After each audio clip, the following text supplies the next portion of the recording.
కర్నూలు జిల్లా ఆదోనిపట్నంలో మాజీ ఎమ్మెల్యే సాయి ప్రసాద్ రెడ్డి గృహం నందు మీడియా సమావేశం ఏర్పాటు చేశారు. ఈ సమావేశంలో మాజీ ఎమ్మెల్యే సాయి ప్రసాద్ రెడ్డి మాట్లాడుతూ లారీ ఓనర్ అసోసియేషన్ పార్టీకి సంబంధించింది కాదని, లారీ ఓనర్ అసోసియేషన్ వాళ్లే ఒక లీడర్ ఎన్నుకోవడం జరుగుతుందని, అధికార పార్టీ ఉన్నవారు మాత్రమే గౌరవ అధ్యక్షులు నియమించి వారికి సహాయ సహకారాలు ప్రభుత్వం ద్వారా అందిస్తామని తెలియజేశారు. వాళ్ళ సమ్మతితోనే మీరు గౌరవ దృష్టిగా ఉండండి అంటేనే మనం ఉండాల. అంతేగాని మనమే పోయి మనమే దాన్ని ఏదో దీని నుంచి పెత్తనం చెలాయించాలనే పరిస్థితిలో ఉంటే అది సమంజసం కాదని చెప్పేసి కూడా నేను చెప్పడం జరుగుతూ ఉంది. అంతేగాని ఏదున్నా కూడా దీని గురించి ఎవరు కూడా ఆలోచించే పని లేదు. ఉండే విషయాన్ని మీకు చెప్పినాం. తర్వాత సరే ఒక పక్క కూటమి ఉంది, ఒక పక్క అధికార పార్టీ ఉన్నారు, వాళ్ళు ఏం చేసుకున్నారో మా ద్వారా విషయాలు మీకు చెప్తా ఉన్నాము. అది వినొచ్చు, వినకపోవచ్చు.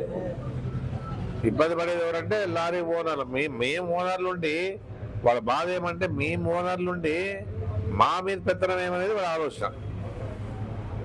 ఏమింత దౌర్జన్యం చేస్తూ ఉన్నారనేది వాళ్ళ అభిప్రాయము. ఆ విషయాన్ని కూడా నా దృష్టికి తీసుకొచ్చినారు కాబట్టి ఈ విషయాన్ని మీకు చెప్తా ఉన్నాను. మాకేం దాని గురించి